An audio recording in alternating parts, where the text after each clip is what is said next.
Hi, today I want to share a little bit about the topic of fear and to share first and foremost why there is a difference in many of our fears today, what we're doing wrong, and then I'll share a slightly unconventional way of you managing your fears better. Now, our brains are hardwired to keep us safe. They're hardwired to seek danger, which means that every time there is some form of danger, our body produces chemicals that we feel that get us ready for the fight or flight response. The breath increases, the heart rate increases, so our body is getting ready for action. Now, this is great years ago when we were hunter gatherers and our very survival depended on fleeing or fighting wild animals or other people. However, today, forward fast thousands of years, the brain still works in the same way, yet most of us don't come under physical dangers every day.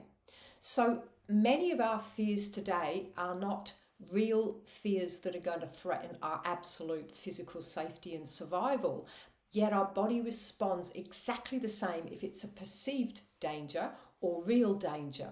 So many of the fears that we have today are things like a fear of speaking up, a fear of rejection, a fear of criticism. You see, any time that you're about to change or get out of your comfort zone right now, which could be going for an interview, speaking up at work, expanding your business, starting a new health habit, doing a race, fear happens. It's normal and it's natural, but it's what happens next that defines us. Generally, that feeling, we allow it to stop us, and we usually put a story. We either justify why we can't do something, or we just go on and on about how awful this feeling is and how it's paralyzing us and we can't do it, or we make a reason for not stepping up. Then what happens? It becomes like a mental monster. Thoughts create feelings, and feelings also create thoughts. So if your thoughts create chemicals that we feel that match the thoughts, and then the feelings exacerbate more thoughts that are similar, you can see now how you can get in a negative spiral. Then next time a similar experience happens that has any components that your brain matches to a past experience, you'll run the same pattern. And before long, our thoughts and the way we respond have become habitual, which are outside our conscious awareness. So before we know it, we're running the fear pattern, talking ourselves out of doing it, and that impacts negatively our behaviors and our actions. What many people do also is they either argue with this big voice in the head or they repress it, and neither of those things work. Everything in life is energy, and a thought or a feeling is energy. So when we argue with it, we give it more power. When we press it down or repress it, we give it more power. What we resist persists. What we run away from chases us. Yet what we befriend, we transcend. So here's the key. You want to make friends with the enemy. And what that means is you need to listen first of all to the voice. So the first thing to do is be aware of it. Listen to that voice. You have to bring it to your awareness and just observe it. If you observe it and you don't fight with it, you're not giving it any more energy. The next thing you do, you must replace it with something else. Place it with a statement that's believable, something that is in essence of what you really want to do and who you are in your life. And everything, as I said, must be replaced. Then you need to practice mental rehearsal. Now, I'll give you a real example of how this works in two situations. Rhiannon Ifland is one of the greatest female cliff divers. Now, she faces genuine fear diving off a high cliff. She could face injury or even death if she gets it wrong. When she used to walk up the cliff, this voice would go, "What if you get it wrong?" So instead of arguing, fighting, and worrying about it, she just observed it. She was aware of it, acknowledged it, and then she listened to that other voice within her. Her authentic voice that was in alignment with her training, her experience, her belief in her abilities, the one that said, "You've got this." And by practicing that and doing it over and over again, the voice didn't go away completely, the fear, but it became much less prevalent. It was just there, and she listened to another voice. And that was what helped her win world titles in her amazing, really dangerous signature dive. I had the same experience on the lava fields in Hawaii.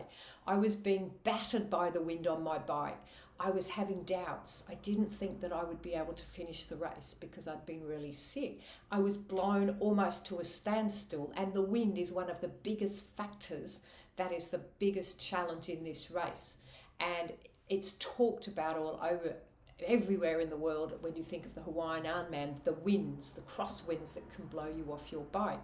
So I realized that I was becoming very negative in my thinking, and I was letting doubts come in and doubting my abilities to ever get through this cycle race. Questions: what if I can't do this? What if I fail?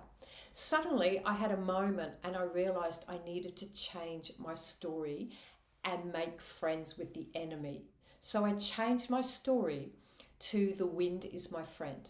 The wind is my friend.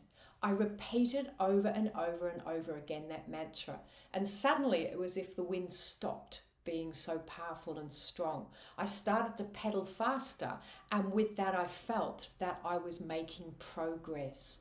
And I did get through the race, and I truly believe that changing my story was absolutely key to completing the cycle ride. Then on the run, the marathon run, I said, every step's a step nearer. Research has proven that fear of speaking up or fear in anything stifles innovation, creativity, and holds people back from reaching their potential. Are you letting fear hold you back? If so, then remember, observe and listen to the voice and the feeling. Give it no power. Release it. You can wish it away. Then you must have something that is believable that you say in its place. And then it's important to practice, rehearse. If you would like a technique that I have that's called the Jedi Master, which helps with this, just send me a comment or a note and I will make sure that I get it to you. So make friends with your enemy. Make friends with fear. Now, a warning on this: if your life is in real danger or you're physically threatened, don't use this technique. Allow your natural instincts to do the fight or flight for whatever is best for your preservation. But as I said earlier, most fear these days is not real, but our body responds in the same way. And most of the fears that we experience today stop us from achieving our goals. They hold us back from living our best life and reaching our potential and stepping up into opportunities. So I hope that was helpful. If you need any more help with your fears, reach out to me, Mandy at mindsetforsuccess.com.au.